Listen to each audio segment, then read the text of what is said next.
Discrete के इस वाले लेक्चर में आज हम पढ़ेंगे भारित ग्राफ या वेटेड ग्राफ्स और इससे रिलेटेड जो है वो लघुत्तम मार्ग समस्या वाला जो टॉपिक है वो इसी से रिलेटेड है। छोटा सा टॉपिक है तो इसको भी हम इस वाले लेक्चर में देखेंगे। इससे पहले वाले लेक्चर में हमने पढ़ा ग्राफ क्या होता है। ग्राफ पे डिपेंडेंट जो है वो वॉक, हम किसी भी ग्राफ में वॉक किस तरह से डिफाइन करते हैं, क्या होती है, और वॉक पे फिर बेस्ड जो है हमने नई टर्म्स पढ़ी जो क्या थी, ट्रेल और पाथ, और उनको आगे जो है और प्रॉपर्टीज ऐड करके हमने परिपथ और चक्र पढ़ा, और उससे आगे हमने आयलर ग्राफ और हैमिल्टोनियन ग्राफ पढ़ा।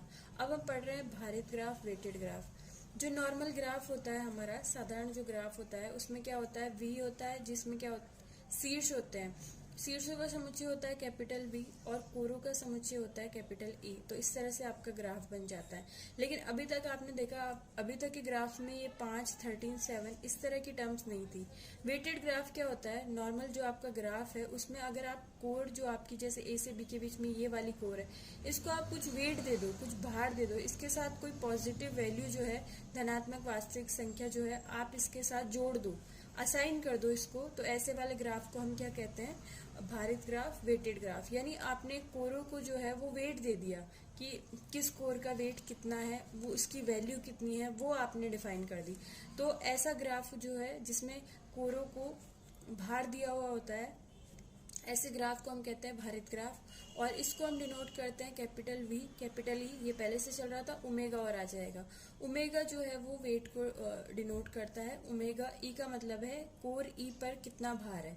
और ये वाली जो प्रॉब्लम्स होती है, ये जो रियल लाइफ प्रॉब्लम है उसमें ये ग्राफ बहुत फ्रूटफुल, बहुत रिजल्ट वाला होता है, बहुत यूजफुल होता है। कैसे होता है, जैसे मान लो मुझे यहाँ से ए से मुझे एच तक जाना है और ये कोई रास्ता है, और ये जो है अलग अलग जगह से, जैसे बी से, डी से, सी से, एफ से, ये जगहों के नाम है, इनसे होता हुआ जा रहा है।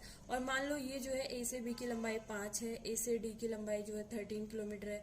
तो मुझे यहाँ पे अगर ये ढूंढना हो कि सबसे छोटा रास्ता कौन सा पड़ेगा कि मैं एस तक सबसे कम डिस्टेंस दूरी तय करके एस तक पहुंच जाऊं, तो ऐसी वाली प्रॉब्लम्स को सॉल्व करने में वेटेड ग्राफ बहुत काम आते हैं। इसके अलावा अगर यहाँ पे कोई पाइपलाइन बिछानी है और ये मान लो जो कोर पे वेट है, ये उसकी कॉस्ट को बता रहा है कि आप ए से बी के बीच में जब पाइपलाइन बिछाओगे तो आपके इतना खर्चा है, ए से डी के बीच में इतना खर्चा है, तो आप क्या करोगे, खर्चे को मिनिमम करने की कोशिश करोगे। तो आप वो मिनिमम रूट ढूंढोगे, मिनिमम रास्ता ढूंढोगे जहाँ से जो है आप जो आपका एम है वहां तक पाइपलाइन बिछा पाओ और आपका कॉस्ट जो है वो मिनिमम आए।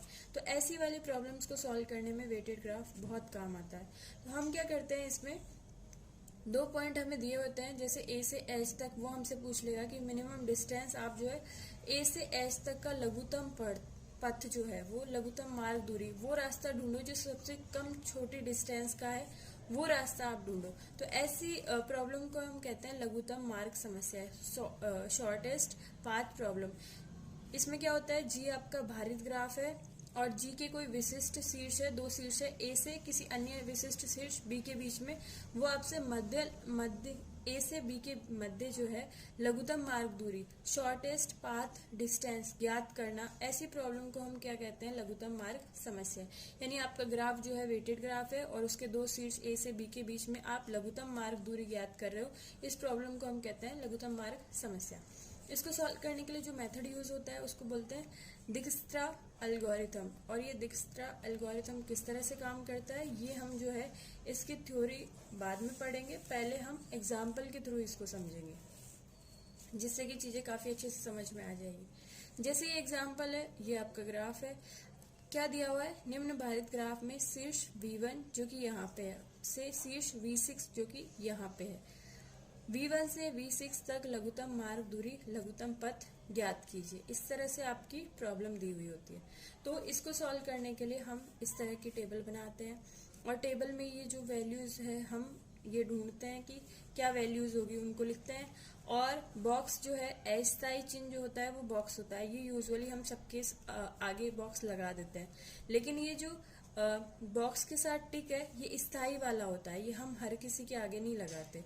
तो इसको शुरू करने का क्या मेथड है, आप सबसे पहले जो आपका स्टार्टिंग, सबसे पहले आप ऊपर जो है ऊपर वाले रो में अपने सारे सभी जो शीर्ष है उनको आप लिख लो। जैसे अपने इस वाले ग्राफ में V6 तक शीर्ष है तो हम सब लिख लिए, V1 V2 V3 V4 V5 V6 सबको लिख लो। आगे क्या है, जो आपका स्टार्टिंग पॉइंट है उसको आप 0 वैल्यू असाइन कर दो और इसको सेलेक्ट भी कर लो। क्यों सेलेक्ट कर लो, क्योंकि ये हमारा स्टार्टिंग पॉइंट है, इसी से हमें रास्ता पता चलेगा। जो सेलेक्ट कर रहे हो वो रास्ते में आएंगे वो शीर्ष, तो यहाँ से सबसे पहला यही आएगा रास्ते में, तो यहीं से हमें शुरुआत करनी है। तो इसको हमने सबसे पहले सेलेक्ट कर लिया, तो यहाँ पे इसको 0 वैल्यू असाइन करके सेलेक्ट कर लिया। आगे वाले जो है सबको हमने इन्फिनिटी जो है वो वैल्यू दे दी। अब सेकेंड वाली लाइन में यहाँ पे 0 और सेकेंड वाली लाइन में जो ये वैल्यूज हमने असाइन की है, ये असाइन करने का ये फॉर्मूला है। मिनिमम अगर आपको Vj को आप जो है वैल्यू असाइन करना चाहते हो तो Vj का पूर्व चिन्ह यानी Vj की जो पहले वाली स्टेप में जो वैल्यू थी वो, और कॉमा Vi का पूर्व चिन्ह, Vi मतलब जो पहले वाली रो में सेलेक्ट हुआ है उसका पूर्व चिन्ह प्लस ओमेगा Vi से Vj के बीच में जो कोर को बाहर मिला हुआ है वो, इन दोनों, एक ये टर्म और एक ये टर्म, इन दोनों में से जो मिनिमम होगा वही अगली वाली रो में V1 के जो कॉलम है उसमें आएगा। जैसे मुझे यहाँ पे V1 में शुरू में तो हमने V1 को 0 कर दिया था, बाकी सबको इन्फिनिटी। अब यहाँ पे मुझे V1 का, अब मुझे ये कैलकुलेट करना है कि V1 का सेकंड वाली रो में क्या वैल्यू होगी। तो आपका फॉर्मूला क्या है, हमारी यहाँ पे I और पिछले वाले स्टेप में जो सेलेक्ट है वो कौन है, V1, तो I की वैल्यू क्या होगी 1, और अगले वाले रो में हमें किसकी वैल्यू पुट करनी है, V1 की, तो J की भी वैल्यू क्या होगी 1। फॉर्मूला देखते हैं क्या है, Vi का पूर्व चिन्ह यानी V1 का पूर्व चिन्ह क्या है, पूर्व चिन्ह मतलब जो पहले इससे पहले वाली वैल्यू है, इससे पहले वाली रो में जो वैल्यू है, तो V1 की इससे पहले वाली रो में वैल्यू क्या है 0, कॉमा Vi का पूर्व चिन्ह, Vi मतलब क्या है, लास्ट वाली रो में जो सिलेक्टेड है वो भी V1 है, इसका पूर्व चिन्ह क्या है 0, और उसके आगे क्या है V1 से V1 में जो कोर है तो उसको कितना वेट मिला हुआ है, तो V1 से V1 में कोई कोर नहीं है तो यहाँ पे कुछ भी ऐड नहीं होगा इसमें, तो ये क्या आ जाएगा 0,0। तो इनमें मिनिमम क्या है 0, तो इसलिए इसकी वैल्यू क्या है 0। अब हम देखते हैं V2 के लिए, तो अब आपकी J की वैल्यू क्या है 2, और जो लास्ट में सेलेक्टेड है वो V1 है, तो I की वैल्यू क्या है 1। इस वाले फॉर्मूले में हम रखते हैं, तो मिनिमम निकालना है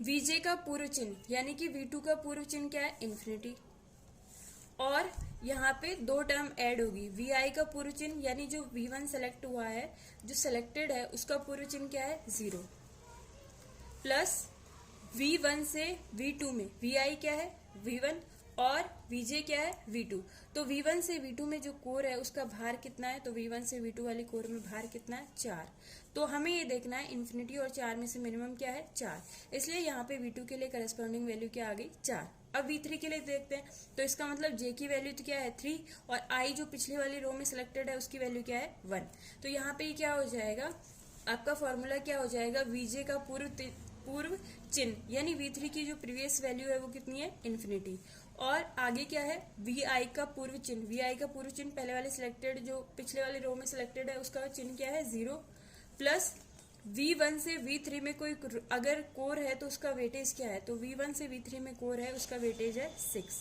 तो 0 और 6 में से मिनिमम क्या है 6, इसलिए यहाँ पे वैल्यू क्या आई है 6। फिर हम देखते हैं V4, तो अगर V1 से V4 के बीच में कोई भी कोर नहीं है तो उसकी वैल्यू हम इन्फिनिटी पुट कर देते हैं। हम ये देखते हैं V1 से V4 के बीच में कोई भी डायरेक्ट कोर नहीं है तो इसकी वैल्यू इन्फिनिटी। इसी तरह V1 से V5 के बीच में डायरेक्ट कोई कोर नहीं है तो इसलिए इसकी वैल्यू भी इन्फिनिटी, और V1 से V6 के बीच में भी डायरेक्ट कोई कोर नहीं है तो वैल्यू क्या होगी इन्फिनिटी। ये हमारी सेकेंड वाली रो हो गई। अब सेकेंड वाली रो में इन्फिनिटी के अलावा जो है आपके उनमें से मिनिमम क्या है 0। 0 को हम सेलेक्ट नहीं कर सकते क्योंकि 0 को हमने 0 को सेलेक्ट करने का मतलब है V1 को सेलेक्ट करना, और V1 को हम पिछली वाली रो में सेलेक्ट कर चुके हैं, दोबारा सेलेक्ट नहीं करेंगे क्योंकि हमें किसी भी शीर्ष से केवल एक बार होके ही गुजरना है मिनिमम, और हो सकता है हम ना भी गुजरे तो, लेकिन एक बार से ज्यादा नहीं गुजरना, तो V1 को दोबारा सेलेक्ट नहीं कर सकते। बचेगा क्या है 4 और 6, इनमें से मिनिमम कौन है 4, तो यहाँ से क्या हो गया चार को हमने सेलेक्ट कर लिया, यानी अब आपने सेलेक्ट कर लिया V2 को, यानी I की वैल्यू आपकी क्या होगी 2। अब थर्ड वाले में आते हैं, तो थर्ड वाले में क्या होगा, ये फॉर्मूला दोबारा पुट करेंगे तो Vj का पूर्व चिन्ह यानी V1 का पूर्व चिन्ह क्या है 0, और इधर क्या है Vi जो सिलेक्टेड है उसका पूर्व चिन्ह क्या है 4, और यहाँ पे प्लस हो जाएगा V1 से V2 के बीच में जो कोर है उसका जो वेटेज है 4। तो इस पे हम ध्यान नहीं दे रहे क्योंकि इन दोनों का मिनिमम तो वैसे भी 0 ही आना है, और यहाँ पे आप कुछ भी कर लो मिनिमम क्या आएगा 0, इसलिए यहाँ पे बाकी आगे सबकी वैल्यूज क्या पुट की हुई है 0। अब देखिए V2 का देखते हैं, तो यहाँ पे क्या होगा, V2 के लिए मुझे यहाँ वैल्यू लिखनी है, क्या होगा, तो यहाँ पे फॉर्मूला क्या है Vj का पूर्व चिन्ह यानी V2 का पूर्व चिन्ह क्या है 4, और आगे क्या है Vi का पूर्व चिन्ह यानी जो सिलेक्टेड है तो वो भी क्या है V2 सिलेक्टेड है तो 4, और V2 से V2 में कोई कोड नहीं है तो ये 0। तो 4 और 4 में से मिनिमम क्या होगा 4, इसलिए इसकी वैल्यू क्या आएगी 4। वैसे भी देखा गया है कि जो एक बार सेलेक्ट हो जाता है उसकी वैल्यू हमें नीचे जो अगले वाले रोज में उसकी वैल्यू है उस वाले कॉलम में वो सेम ही आती है, तो इन सब में क्या आएगा 4 4। इस तरह से हम इसको कैलकुलेट करते हैं। V3 का वैल्यू क्या होगी, तो V3 के लिए क्या होगा, पिछली वाली रो में हमने V2 को सिलेक्ट कर रखा है तो हमारा Vi क्या है V2 है, तो Vj का पूर्व चिन्ह यानी V3 का पूर्व चिन्ह क्या है 6, कॉमा Vi का पूर्व चिन्ह जो सिलेक्टेड है 4, उस V2 उसका पूर्व चिन्ह क्या है 4 यानी जो सिलेक्टेड है वो, प्लस V2 से V3 में कोई अगर कोर है तो उसका वेटेज कितना है 5, तो ये 4 + 5 कितना हो जाएगा 9, इनमें से मिनिमम क्या है 6, इसलिए इसकी वैल्यू क्या है ये 6। इसी तरह V4 का देखते हैं, तो आपके यहाँ पे V4 तो फॉर्मूला क्या है Vj का पूर्व चिन्ह यानी V4 का पूर्व चिन्ह क्या है इन्फिनिटी, और कॉमा आगे क्या आएगा Vi का पूर्व चिन्ह क्या है जो पीछे सेलेक्ट कर रखा है 4, प्लस V1 से V यहाँ पे सेलेक्ट क्या कर रखा है V2, तो V2 से V4 के बीच में कोई कोर है तो उसका वेटेज V2 से V4 में कोर है, इसका वेटेज क्या है 3, तो ये कितना हो गया इन्फिनिटी, और 7 में से मिनिमम क्या है 7, इसलिए यहाँ पे क्या आएगा 7। और V2 से V5 में कोई डायरेक्ट कोड नहीं है इसलिए इन्फिनिटी, V2 से V6 में डायरेक्ट कोई कोड नहीं है इसलिए यहाँ पे क्या आएगा इन्फिनिटी। अब आगे जो है सेम 0 एक बार सेलेक्ट हो गया तो इसकी वैल्यू 0 ही आएगी, 4 सेलेक्ट हो गया 4। अब यहाँ पे हम एक और बात रह गई 4 0 4 6 7 में से जो मिनिमम है उसको सिलेक्ट करना है, तो यहाँ पे 0 और 4 छोटे तो हैं संख्या में, न्यूमेरिकल वैल्यू कम तो है, लेकिन ये एक बार सेलेक्ट हो गए तो दोबारा हम इन शीर्षों से होके नहीं गुजरना चाहेंगे, इसलिए हम क्या करेंगे इनको सिलेक्ट नहीं करेंगे, जो बचे हुए हैं उनमें से जो मिनिमम है उसको सिलेक्ट करेंगे। तो मिनिमम क्या है 6, तो 6 को सिलेक्ट कर लिया। अब आपका सिलेक्टेड कौन सा है V3 यानी I की वैल्यू क्या है 3। तो ऐसे ही जो है हम आगे कैलकुलेट कर लेंगे। तो ये क्या है इसकी, ये एक बार सेलेक्ट हो गया तो नीचे 66 आएगा। इसको अगर देखें तो V4 को अगर देखें तो इसकी अब वैल्यू क्या आएगी, इसका पिछले वाला जो चिन्ह है वो कितना है V4 का 7, और पिछले वाला सिलेक्टेड जो नंबर है उसका चिन्ह क्या है 6, प्लस V3 और V4 में कोई कोर है तो उसका वेटेज कितना है, V3 से V4 में अगर कोई कोर है तो उसका वेटेज कितना है यहाँ पे 8, तो ये कितना हो जाएगा 8। तो 7 और 14 में से मिनिमम क्या है 7, इसलिए यहाँ पे वैल्यू क्या है 7। ऐसे ही V5 का कैलकुलेट करना चाहिए तो V5 का पूर्व चिन्ह क्या है इन्फिनिटी, और आगे क्या होगा पिछले वाला जो सिलेक्टेड है 6 प्लस V3 से V5 में अगर कोई कोर है तो उसका वेटेज कितना है, तो V3 से V5 में जो कोर है उसका वेटेज 2 है, तो इन्फिनिटी और 8 में से छोटा कौन सा है 8, इसलिए यहाँ पे क्या आएगा 8। इस तरह से आप, और यहाँ पे V3 से V6 के बीच में कोई डायरेक्ट कोड नहीं है इसलिए वैल्यू क्या आई है इन्फिनिटी। इसी तरह से आगे कर लेंगे, इसका सब सारी वैल्यू 0 होगी, ये एक बार सेलेक्ट हो गया 4 होगी, ये एक बार सेलेक्ट हो गया 6 होगी, और यहाँ पे हमने इनमें से जो मिनिमम वैल्यू थी 0 4 6 को तो हम कर नहीं सकते थे सेलेक्ट, 7 8 में से 7 छोटा था 7 को सिलेक्ट कर लिया, तो ये एक बार सेलेक्ट हो गया तो इसके नीचे वैल्यू क्या आएगी 80। अब हमें ये वाली वैल्यू कैलकुलेट करनी है, तो ये क्या है यहाँ पे V5 के लिए वैल्यू निकालनी है, तो V5 का पूर्व चिन्ह कितना है 8, कॉमा पिछली बार सिलेक्टेड कौन है 7 वाला, प्लस V4 से V5 के बीच में कोई कोर है तो उसका वेटेज कितना है, V4 से V5 वाले कोर का वेटेज कितना है 6। तो यहाँ पे 8 और 13 में से मिनिमम कौन है 8, इसलिए वैल्यू क्या आएगी 8। इस तरह से V6 का भी देख लेते हैं। V6 का मतलब क्या है, V6 का पूर्व चिन्ह क्या है इन्फिनिटी, और पिछली बार सिलेक्टेड कौन है 7, प्लस V4 से V6 में कोई कोर है तो उसका वेटेज कितना है, V4 से V6 में 7 वेटेज है, तो यहाँ पे इन्फिनिटी और 14 में से छोटा कौन सा है, 14, इसलिए यहाँ पे क्या आएगा 14। इसी तरह हम ये लास्ट वाला, और यहाँ पे 0, 4, 6, 7 को हम सिलेक्ट नहीं कर सकते क्योंकि पहले एक बार सिलेक्ट कर चुके सबको। तो 8 और 14 में से छोटा कौन सा है, 8, तो 8 को सिलेक्ट कर लेंगे। और इसी तरह से अब 8 सिलेक्ट हो गया तो ये सारी वैल्यू सेम आ रही है, तो 8 भी अगली बार खुद ही रिपीट हो जाएगा। ये कैलकुलेट करना है तो आपको क्या करना है, V6 का पूरा चिन्ह क्या है, 14, कॉमा पिछली बार सिलेक्टेड कौन है, 8, प्लस पिछली बार जो सिलेक्टेड है V5, और अब जो निकाल रहे हैं V6, इनके बीच में अगर कोई कोर है तो उसका वेटेज कितना है, 5। तो 8 और 5 कितना होता है, 13, और ये कितना है 14। मिनिमम कौन है इनमें से, 13, तो वैल्यू क्या आ जाएगी, 30। तो जो आपका लास्ट वाला टिक है वो आपका क्या बताता है, लघुत्तम मार्ग दूरी को, ये उस दूरी को बताता है जो ये जो आपने रास्ता चूज किया है इसमें इसकी टोटल डिस्टेंस जो है ना, लघुत्तम मार्ग दूरी, इस मार्ग की दूरी कितनी है, ये लास्ट का जो सिलेक्टेड है वो उस दूरी को बताता है। तो लघुत्तम मार्ग दूरी जो है, न्यूनतम मार्ग दूरी 13 है। और रास्ता क्या होगा, तो रास्ता जो है पहले तो आप यहाँ पर डायरेक्ट जो है जो जो आपने सेलेक्ट किया है वो बना लो। क्या V1 सेलेक्ट किया पहले, फिर V2 सेलेक्ट किया, फिर V3 सेलेक्ट किया था, उसके बाद में V4 सेलेक्ट किया था, और उसके बाद में V5 सेलेक्ट किया था, और उसके बाद में V6। लेकिन ये आपका फाइनल रास्ता नहीं है, क्योंकि हमें ये देखना है कि अगर बीच में से कोई शीर्ष अगर हट सकता है, हमारा रास्ता और भी छोटा हो सकता है, तो हम इसको और छोटा करने की कोशिश करेंगे। तो यहाँ पे ये काम आपको रफ में करना है। अब आप देखिए आपका जो रास्ता है वो क्या कह रहा है, पहले आप V1 से V2 पे जाओ और V2 से V3 पे जाओ। अब हम ये देखते हैं V1 से डायरेक्ट अगर V3 पे भी जाया जा सकता है, और अगर उसका वेटेज कम है तो हम ऐसा ही करेंगे। देखिए आप अगर V1 से V2 पे जाके V3 पे जाएंगे तो 4 और 5 कितना होगा, 9। और अगर डायरेक्ट V1 से V3 पे जाते हैं तो वेटेज कितना है, 6। तो हम क्या करेंगे, 2 वाले को हटा देंगे, रास्ता क्या बनाएंगे, V1 से V3। अब ये देखिए आगे V1 से V3, इससे छोटा ये हो नहीं सकता। अब देखते हैं V3 से V4 पे जा रहे हैं और V5 पे जा रहे हैं, तो 4 अगर हट सकता है तो देखते हैं। तो V3 से आप 4 पे जा रहे हो और फिर 5 पे आ रहे हो, 8 और 6 कितना दूरी हो रही है, 14। और अगर आप V3 से V5 पे डायरेक्ट जा सकते हो, कोर बनी हुई है, इसके डिस्टेंस कितनी है, 2।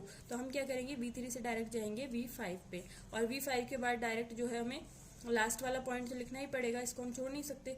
तो ये आपका क्या हो गया, लघुत्तम मार्ग।